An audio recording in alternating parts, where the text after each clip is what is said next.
Hello आप लोग, स्वागत है आपका मेरे चैनल देहाती सिस्टर में। आज क्लास 1 हम लोग साइकोलॉजी का पढ़ेंगे, यानी मनोविज्ञान को पढ़ेंगे। तो इससे पहले अगर आप मेरे चैनल पे नए हैं तो चैनल को सब्सक्राइब कर ले। आप लोग के डिमांड पे ही मैं अपना नोट्स शेयर कर रही हूँ और ये क्लास आपके लिए बहुत इंपॉर्टेंट होगा क्योंकि सीटेट में आप डीपली पूछा जाता है। तो एक बार आप मेरा नोट्स ज़रूर देख लें क्योंकि पिछले कुछ मतलब 1 महीने से मैं अपना हैंड रिटन नोट्स बीपीएससी का शेयर कर रही हूँ। आपने उसे नहीं देखा तो उसे भी जाके ज़रूर देख लें और चैनल पे नया है तो चैनल को सब्सक्राइब कर ले, बेल आइकन को प्रेस कर ले। तो चलिए आज का क्लास हम लोग शुरू करते हैं। आज का चैप्टर है, ये क्लास 1 है, आप देख सकते हैं प्लेलिस्ट आपको मिल जाएगा इसका और रोज़ ही अब क्लास आएगा। तो क्लास 1 में हम लोग पहला चैप्टर पढ़ेंगे मनोविज्ञान। सबसे पहले तो जानिए मनोविज्ञान होता क्या है। मनोविज्ञान ना मन का अध्ययन होता है, आत्मा का अध्ययन होता है। किसी के मन की बात को जानना, उसको पढ़ पाना ही हम लोग को मनोविज्ञान बोलते हैं। जैसे किसके मन में क्या चल रहा है ना, सामने वाले क्या सोच रहे हैं, उसे ही हम लोग मनोविज्ञान कहते हैं। अब देखिए ये क्यों पढ़ना इम्पोर्टेंट होता है, क्योंकि एक बच्चे को जब आप स्कूल में पढ़ाते हैं तो उसके मन की बात आप पढ़ ही नहीं पाएंगे तो आप स्कूल में पढ़ाएंगे क्या। इसलिए ये ना पढ़ना बहुत चैप्टर इम्पोर्टेंट हो जाता है और सबको पढ़ना भी चाहिए। मनोविज्ञान का इंग्लिश होता है साइकोलॉजी। इसे इंग्लिश में क्या बोलते हैं, साइकोलॉजी। साइकोलॉजी ना दो शब्दों से मिलकर बना होता है, साइको और लोगोस। साइकोस का अर्थ होता है आत्मा और लोगोस का अर्थ होता है अध्ययन। यानी जब हम आत्मा का अध्ययन करते हैं तो उसे ही हम लोग बोलते हैं साइकोलॉजी। साइकोलॉजी जो है ना, ये ग्रीक भाषा शब्द है, ग्रीक भाषा का शब्द है, एक शब्द से बना है जो कि साइको और लोगोस से बना है। 16वीं शताब्दी और 17वीं शताब्दी में इसे आत्मा का अध्ययन बोला जाता है। और ये क्या कौन बोलते हैं, तो ये अरस्तु और प्लेटो बोलते हैं। ये साइकोलॉजी है ना, ये फिलॉसफी का ही यानी दर्शन शास्त्र का ही पार्ट है, पार्ट ऑफ दर्शन शास्त्र यानी फिलॉसफी। साइकोलॉजी फिलॉसफी का ही पार्ट है। देखिए ये कैसे अपने विचारों को और बातों को कैसे पीढ़ी दर पीढ़ी चेंज करते हैं। तो दूसरे पार्ट में हम लोग देखेंगे साइकोलॉजी 17वीं 18वीं शताब्दी में, 17वीं से 18वीं शताब्दी में यानी 1870 के दशक में साइकोलॉजी को ना मन का अध्ययन बोला जाता था। अब इसे मन का अध्ययन कौन कौन बोलते थे, हॉब्स थे, लॉक थे, कांट थे और ह्यूम थे। इन्होंने साइकोलॉजी को मन का अध्ययन बताया। अरस्तु और प्लेटो ने आत्मा का अध्ययन बताया, वहीं पर हॉब्स, लॉक, कांट और ह्यूम ने इसे मन का अध्ययन बताया। इसकी विषय वस्तु जो थी ना, 17वीं से 18वीं शताब्दी में साइकोलॉजी की विषय वस्तु स्पष्ट नहीं थी, यानी इसकी विषय वस्तु अस्पष्ट थी। अब हम लोग 18वीं से 19वीं शताब्दी में चलेंगे और 19वीं शताब्दी में यानी 18वीं से 19वीं शताब्दी में साइकोलॉजी मेंटल प्रोसेस यानी मानसिक चेतना का अध्ययन बन गया, यानी मन की बातों को पढ़ना। इसे मेंटल प्रोसेस किसने कहा था, तो विलियम वुंट ने कहा था। 1779 में लिप्जिंग यूनिवर्सिटी में पहली प्रयोगशाला खोला गया। 1779 में 1879 में लिप्जिंग जगह का नाम है, वहाँ पे एक यूनिवर्सिटी है, वहाँ पर पहली प्रयोगशाला इसका खोला गया साइकोलॉजी का और उसका नाम चेंज किया कार्ल मार्क्स यूनिवर्सिटी। यानी ये जो लिप्जिंग में यूनिवर्सिटी था ना, उसका नाम चेंज कर दिया था, कार्ल मार्क्स यूनिवर्सिटी नाम रखा गया था। साइकोलॉजी अब प्रयोगात्मक हो गई थी, यानी साइकोलॉजी जो थी ना अब प्रयोग में आने लगी थी। पहले क्या था, किसी आत्मा का अध्ययन बोला था, फिर मन का अध्ययन बोला, लेकिन अब इसे प्रयोग में लाया जाने लगा। यानी हम लोग कोई चीज़ को प्रयोग में लाते हैं ना तो वो होने लगा और इसे अंतर्दर्शन भी बोला जाता है। अब देखिए टीचनर वुंट कौन थे, तो स्टूडेंट थे किसके, विलियम वुंट के। विलियम वुंट के स्टूडेंट टीचनर वुंट थे, इन्होंने भी इसे आगे ले जाने का काम किया था साइकोलॉजी को। ये स्वतंत्र संप्रदाय 1880 में था, ये जिसे हम लोग क्या बोलते हैं, मानसिक चेतना। अगला आएगा व्यवहारवादी, इसके बाद मतलब अभी चल रहा था हम लोग का मानसिक चेतना वाला। पहले आत्मा का अध्ययन हुआ साइकोलॉजी, फिर मन का अध्ययन हुआ, फिर मानसिक चेतना हुआ मेंटल प्रोसेस, और उसके बाद अब व्यवहार में आएगी। ये बहुत इंपॉर्टेंट है क्योंकि अभी इसी के तरीकों को अपनाया जा रहा है साइकोलॉजी में, तो इसे आप स्किप ना करें। ये व्यवहारवादी जो है ना, इसको बोलते हैं ऑब्जेक्टिव साइंस। क्या, क्यों और कैसे, व्हाट, वाई और हाउ। मतलब कोई भी चीज़ आया तो क्यों आया, कैसे आया और क्या आया, इस टाइप से। जैसे प्रश्न एक बच्चा ही जब थोड़ा सा बड़ा हो जाता है, इसी टाइप से आप साइकोलॉजी को समझे कि आत्मा का अध्ययन था तो वो शिशु था, फिर मन का अध्ययन शिशु ही था, मानसिक अध्ययन थोड़ा सा बड़ा हुआ, लेकिन अब वो एडल्ट हो गया है। इस तरीके से आप दिमाग में बस समझने के लिए रख सकते हैं कि देखिए ना, जब कोई प्रश्न करने लगता है कि ये क्यों हुआ, कैसे हुआ, कब हुआ, कहाँ हुआ, इस टाइप का जब प्रश्न आने लगता है ना, तो आप समझते हैं कि बच्चा मैच्योर हो रहा है। उसी टाइप से जब ये साइकोलॉजी व्यवहारवादी में आया तो क्या, क्यों और कैसे, यानी व्हाट, वाई और हाउ का प्रश्न करने लगा। और व्यवहार का अध्ययन किसने किया था, तो जेवी वाटसन ने किया था। बहुत अहम रोल इनका है साइकोलॉजी में, जिनका अभी भी फॉलो किया जाता है। इसे बहिर्दर्शन बोला जाता है और मनोविज्ञान व्यवहार तथा मानसिक क्रियाओं का अध्ययन है। यानी मनोविज्ञान जो है ना, व्यवहार जैसे हम लोग कोई दिनचर्या में कार्य करते हैं, और मानसिक मतलब दिमाग का अध्ययन है, क्रियाओं का अध्ययन है। किसने कहा था, तो ये कथन है। कथन को आप स्किप ना करें, कथन बहुत बार पूछा जाता है सीटेट में। इसे कहा था हिलगार्ड एंड एटिक्सन ने। वर्तमान में यही मान्यता भी चल भी रही है। अब देखिए वुडवर्थ, वुडवर्थ का बहुत अहम रोल है साइकोलॉजी में। इसने SOR थ्योरी दिया था, ये बहुत इम्पोर्टेंट है, इसको आप स्किप मत करिएगा और अपना नोट्स ज़रूर बनाइएगा, जैसे मैंने बनाया था। अब देखिए अभी मैंने बनाया तो ये मुझे काम दे रहा है ना, तो कल आपको भी हो सकता है मैं भी ये काम दे, तो इस टाइप से नोट्स ज़रूर बनाना चाहिए। मेरा अभी का बनाया नोट्स नहीं है, जब मैं पढ़ती थी तभी का था। तो बहुत सारा कमेंट आया तो मुझे लगा कि ठीक है, एक बार शेयर करके देखते हैं आप लोग कितना सपोर्ट करते हैं। अगर सपोर्ट रहा तो कंटिन्यू मैं ज़रूर इसको कर दूँगी, और सपोर्ट रहेगा मुझे पता है, क्योंकि आप लोग मुझे बहुत प्यार सपोर्ट दे भी रहे हैं। और इसका प्लेलिस्ट मैं बना दूंगी, एक बार चेक कर लीजिएगा आप। 1-2 दिन में प्लेलिस्ट इसलिए मैं बना दूंगी क्योंकि प्लेलिस्ट से पढ़ने में थोड़ा आसानी होता है। आप मेरे चैनल को ज़रूर विजिट करिएगा, उसमें बहुत सारा चीज़ आपको पढ़ने वाला मिल जाएगा। NCERT का भी मैं डालूंगी, इसका EVS का भी आएगा, हर पार्ट आएगा सीटेट का, तो उसको भी आप देखिएगा। एस्टेट के लिए भी मैं ज़रूर कुछ करूँगी। तो आप सब चैनल पे नए हैं तो प्लीज़ चैनल को सब्सक्राइब कर लीजिए, ताकि आपका भविष्य आगे अच्छा हो, आपको थोड़ा सा हेल्प मिल जाए। देखिए वुडवर्थ, व्यवहारवादी यानी प्रश्नावली के जनक कौन थे, यानी व्यवहारवादी के जनक कौन थे, तो वुडवर्थ। प्रश्नावली के जनक कौन थे, तो वुडवर्थ। इन्होंने SOR थ्योरी किसने दिया था, ये भी क्वेश्चन कई बार पूछता है, तो वुडवर्थ ने दिया था। 3 क्वेश्चन देखें एक लाइन में। अब देखिए एक परिभाषा है जो कि बहुत इंपॉर्टेंट है, आप इसको VVI लगा लीजिएगा। आत्मा को छोड़ा, मन को छोड़ा, चेतना को छोड़ा, अब यह व्यवहार के तरीके पर रुकी है। किसने कहा था ये कथन, तो वुडवर्थ ने कहा था। जैसा कि मैंने पहले बताया था, आत्मा को छोड़ा मतलब आत्मा का अध्ययन किसने बोला था, अरस्तु और प्लेटो ने। आपने लिखा होगा तो ऊपर देखिए। उसके बाद मन को छोड़ा मतलब मन का अध्ययन किसने बोला था, हॉब्स, लॉक, कांट और ह्यूम ने। और चेतना का अध्ययन किसने बोला था, यानी मेंटल प्रोसेस किसने बोला था, मानसिक चेतना का अध्ययन, तो विलियम बुंट ने बोला था। तो ये तीनों को छोड़ा, मतलब आत्मा को छोड़ा, मन को छोड़ा और चेतना को भी छोड़ा। अब यह व्यवहार के तरीकों पर रुकी है। यानी व्यवहारवादी कौन दिया था परिभाषा, तो जेवी वाटसन ने दिया था। ऐसे आप याद करें ताकि आपको याद हो। अभी भी मुझे ये सब चीज़ें याद है,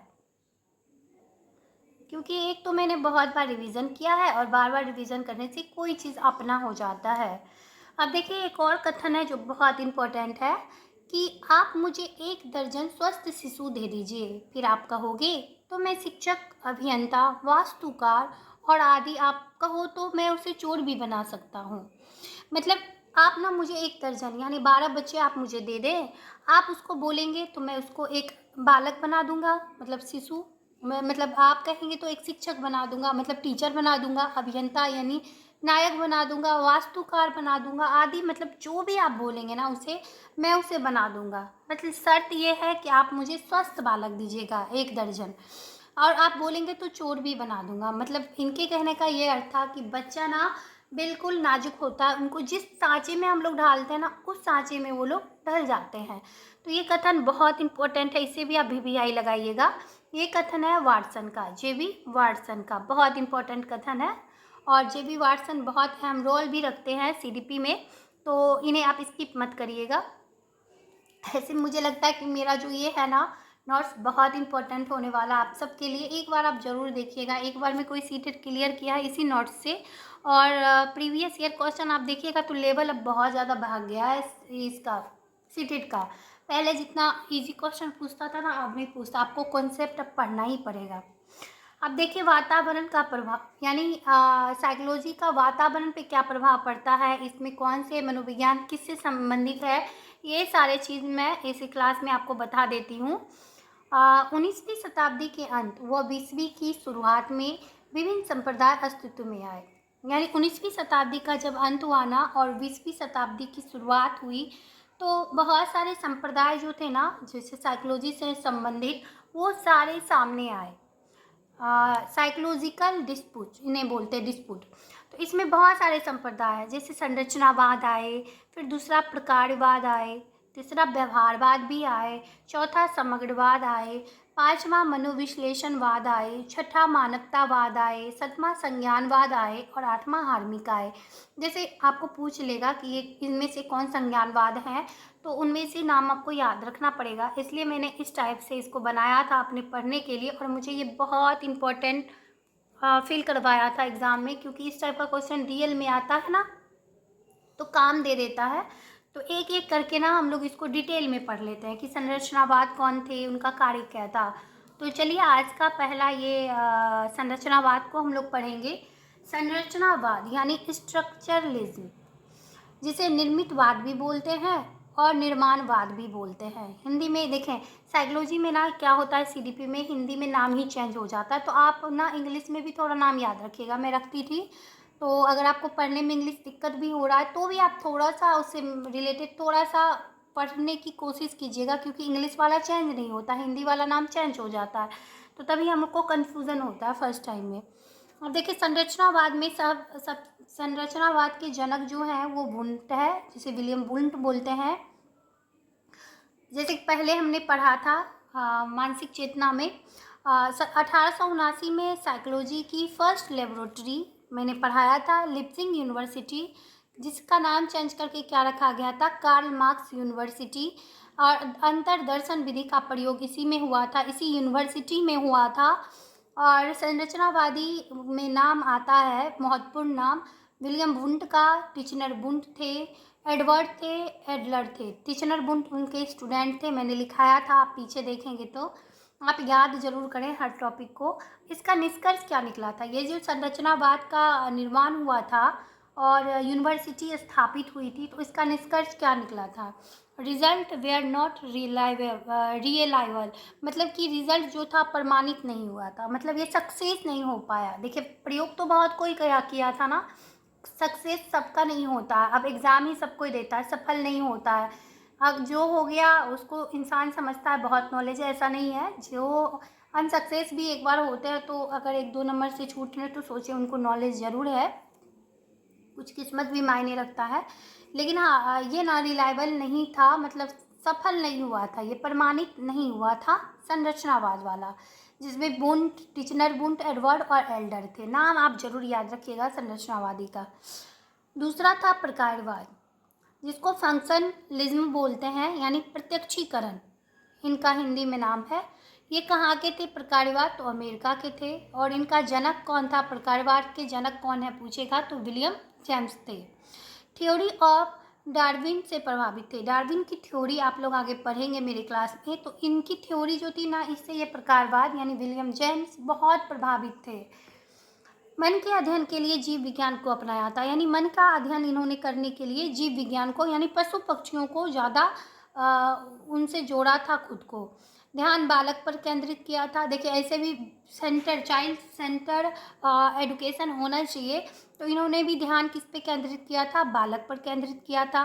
संरचनावाद की आलोचना की थी, यानी विलियम वुंट जो थे उनकी इन्होंने आलोचना की थी, उनकी थ्योरी की, उनकी नहीं, उनकी थ्योरी की आलोचना किसने की थी, संरचनावाद कौन थे, विलियम वुंट थे। मैंने पहले 2 बार पढ़ाया है इसी क्लास में, ध्यान दीजिएगा, याद जरूर करिएगा। तो संरचनावाद की आलोचना की थी किसने, विलियम जेम्स ने की थी, क्योंकि उनको संरचनावाद की थ्योरी पसंद नहीं आई थी, यानी विलियम वुंड की थ्योरी इनको पसंद नहीं आई थी।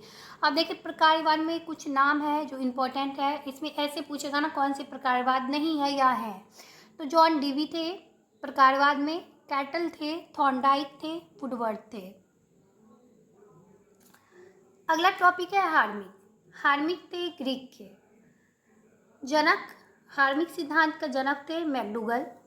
क्रिया करने के लिए उत्साह, अर्ज टू डू एक्शन, मतलब क्रिया करने के लिए इन्होंने उत्साह यानी एनिमल का प्रयोग को बेस बनाया था। मतलब हार्मिक जो थे ना, उन्होंने एनिमल पे बहुत सारे आगे आपको मनोवैज्ञानिक मिलेंगे जो कि ना पक्षियों पर ही रिसर्च करते थे। जैसे कोई कबूतर पे, कोई चूहा पे, कोई कैट पे, कोई रैट पे, इस टाइप से कोई डॉग पे किए हैं, आगे आपको मिलेगा एक एक क्लास में।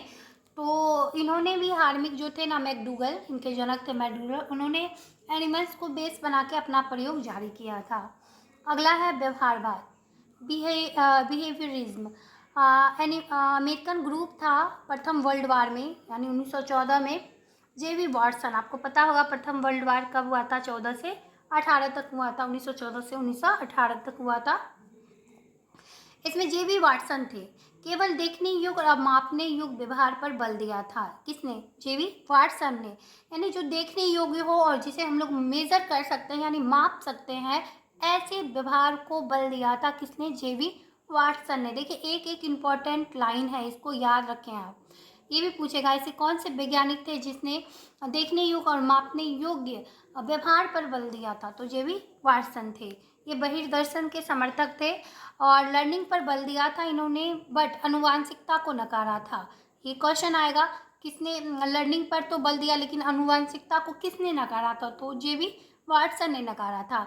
अलग अलग चीज़ सीखने के लिए जानवर पर प्रयोग किया था। इन्होंने भी जानवर पर प्रयोग किया था, जेवी वाटसन ने, अलग अलग चीज़ को सीखने के लिए। ये मतलब अगर मैं, जैसे बहुत लोग क्या किए थे, चूहा को पिंजरे में बंद कर देते थे और देखते थे कितने बार में ये क्या करता है, उसको क्या पुनर्बलन दिया जाता है, मतलब इस टाइप से। आगे एक एक को पढ़ेंगे ना, जैसे जेवी वाटसन का आएगा तो उसको डिटेल में पढ़ेंगे, तो उसमें आपको हर चीज़ मैं बताऊंगी, क्योंकि मुझे बहुत अच्छे से पढ़ाया गया था, मैं अच्छे से पढ़ी थी। मैंने कोर्स किसी का नहीं लिया था, बस यूट्यूब पे मैं क्लास ढूंढती थी और एक जगह से नहीं, मैं 3-4 जगह से पढ़ती थी और उसको प्रॉपर नोट्स बनाती थी। पहले रफ करती थी, उसके बाद नोट्स बनाती थी और बार बार रिवीजन करती थी। आप ऐसे पढ़ सकते हैं। तो व्यवहारवाद की स्थापना 1913 में कोलंबिया विश्वविद्यालय में हुआ था। इसमें सदस्य थे हल, टॉलमैन, स्किनर, पावलव, मैकडूगल, वुडवर्थ। ये सारे इसके सदस्य थे। जो कि आपको पूछेगा व्यवहारवाद में कौन से सदस्य नहीं थे या थे। Learning plus motivation plus reinforcement, मैंने अभी ही बताया था, पुनर्वलन इसको हिंदी में बोलते हैं, पर बल दिया था। व्हाट, वाई, हाउ, कब, क्यों, कैसे। आपको पहले भी व्यवहारवाद वाला मैंने पढ़ाया था, उसमें भी बताया था कि कब, क्यों, कैसे आया, क्यों आया, ये सब प्रश्न व्यवहारवाद में ही स्टार्ट हुआ था और वर्तमान में ये वैलिड है। मतलब अभी ये यही वैलिड है, इसी पे हम लोग काम कर रहे हैं। पुस्तक 1914 में आई थी, इनकी 2 पुस्तक थी, एक व्यवहार पे, एक मनोविज्ञान पे केंद्रित पुस्तक थी। व्यवहार वाला जो पुस्तक था ना, मनोविज्ञान की तुलना अवधारणा इसका नाम था, और मनोविज्ञान पे जो पुस्तक आई थी उसका नाम था व्यवहार का एक दृष्टिकोण, यानी व्यवहार जो है ना उसका क्या दृष्टिकोण है, इस पे आधारित एक किताब आया था। अगला है 5वां समग्रवाद। समग्रवाद मतलब गेस्टालिज्म। थोड़ा सा इंग्लिश मेरा कमज़ोर है, तो अगर मैं गलत पढ़ भी दूँ तो उस पर आप ध्यान मत दीजिएगा। आप मेरे नोट्स को देखिए, आप पढ़ पा रहे हैं तो उसको पढ़िए, और सुन पा रहे हैं तो उसको सुन के ध्यान से अपना नोट्स तैयार करिए। समग्रवाद जो है ना 1912 में, संज्ञानवाद भी इसको बोला जाता है, 1912 में आए थे सामने। इसके जनक थे मैक्स वर्दिमर। मैक्स वर्दिमर इसके जनक थे। और गेस्टाल्ट जो थे ना, जर्मन शब्द का शब्द है गेस्टाल्ट, जिसका अर्थ होता है संपूर्णता। इसके सदस्य थे कोहलर, कोफ्ता, लेविन, वर्दिमर। बहुत इंपॉर्टेंट, इसे आप टिक कर लें, क्योंकि ये पूछता है कि गेस्टाल्टवाद इसमें से कौन नहीं थे। आप प्रीवियस ईयर क्वेश्चन उठा के देखिए, भर भर के पूछा है इसमें। तो इसमें आप याद रखिएगा कोहलर, कोफ्ता, लेविन, वर्दिमर। लेकिन जनक पूछेगा तो वर्दिमर है इनके जनक। सीखने में अंतर्दृष्टि सूझ का इन्होंने सिद्धांत को अपनाया था। पूर्णता पर इन्होंने बल दिया था। इन्होंने 3 चीज़ को माना था, चेतन मन, अर्धचेतन मन और अचेतन मन, ये आपको पूछेगा ये किसका सिद्धांत था, तो ये गेस्टाल्टवाद का सिद्धांत था, यानी समग्रवाद, हिंदी में इसको बोलते हैं समग्रवाद का सिद्धांत था।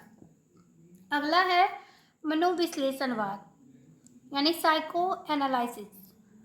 20वीं शताब्दी के स्टार्ट में, जब 20वीं शताब्दी की शुरुआत हुई ना, तो इसका जन्म ऑस्ट्रेलिया में हुआ था। मनोविश्लेषणवाद का जन्म अचेतन मन के ऊपर जोर दिया था।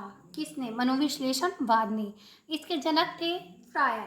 मनोविश्लेषणवाद के जनक कौन थे? तो फ्रायड इसके जनक थे। अगला है 7वां मानवतावाद, ह्यूमनिस्टिक। आशावाद का जनक भी इसे कहते हैं, मानवतावाद को, और इसके जनक थे फ्रांसिस्को पेट्रो, यानी मैस्लो भी इनको बोलता है। इसकी स्थापना मैस्लो में हुई थी, ये जगह का नाम है, मतलब स्थापना मैस्लो में हुआ था। और समर्थक इसके जो समर्थक थे आल्पोर्ट, कार्ल रोजर्स, ये दोनों इसके मानवतावाद के कौन समर्थक थे? तो आल्पोर्ट और कार्ल रोजर्स। एक एक इम्पॉर्टेंट चीज़ है, आप इसको बिल्कुल स्किप मत करिएगा। इनका देखिए क्या सिद्धांत था। मानव मूल्यों और चिंताओं पर ध्यान केंद्रित करने वाला अध्ययन, दर्शन, अभ्यास और दृष्टिकोण है मानवतावाद। ये किसका था? तो फ्रांसिस्को पेट्रो का ये कहना था। अगला है संज्ञानवाद। संज्ञानवाद क्या है? कॉग्निटिव, यानी संज्ञान। जनक है पियाजे। अब देखिए पियाजे बहुत अहम रोल सीडीपी और पियाजे से क्वेश्चन वाइगोस्की ना पूछे तो फिर सीडीपी बेकार है। इसको हम लोग डिटेल में एक क्लास में पियाजे को ख़त्म करेंगे और उनका जितना भी क्वेश्चन बन सकता है ना, सब कुछ कवर करेंगे उसमें हम लोग। वातावरण के साथ अनुकूलन में, ये अनुकूलन पे ज़्यादा ध्यान देते थे। तो वातावरण के साथ अनुकूलन में संज्ञानात्मक योग्यताओं एवं प्रक्रियाओं के अध्ययन पर जोर दिया था। किसने? पियाजे ने। और इसको बस एक लाइन में मैंने आज समझाया है, इसके डिटेल में मैं पढ़ाऊंगी। देखती हूँ मैं कितना रिस्पांस आप लोग करते हैं। फर्स्ट क्लास है, आई होप आप लोग को अच्छा लगा होगा। और आपको अगर ऐसे ही कंटिन्यू क्लास चाहिए तो ज़रूर मुझे एक बार लिखिए कि नेक्स्ट क्लास प्लीज़ जल्द करें मैम। और thank you so much class में बने रहने के लिए। अभी तक आप वीडियो में बने हुए हैं, मुझे प्यार और सपोर्ट कर रहे हैं, thank you so much. Channel को अभी भी सब्सक्राइब नहीं किए तो सब्सक्राइब कर लीजिए, क्योंकि अब एक के एक बाद हर चीज़ को मैं अपना नोट्स प्रोवाइड करूँगी। जैसे ईवीएस का भी मैं डालूँगी, उसके बाद एसएसटी का भी मेरा नोट्स है, उसको भी मैं डालूँगी एनसीईआरटी के लिए जो मैंने पढ़ा था, और वो आपका क्वेश्चन वहाँ से देखने के लिए मिलेगा एग्ज़ाम में। तो चैनल को ज़रूर सब्सक्राइब कर लीजिए, बेल आइकन को प्रेस कर लीजिए और थोड़ा शेयर ज़रूर करिए, लाइक ज़रूर करिए, कमेंट ज़रूर करिए। Thank you so much video में बने रहने के लिए। नेक्स्ट क्लास जल्दी आपको देखने के लिए मिलेगी।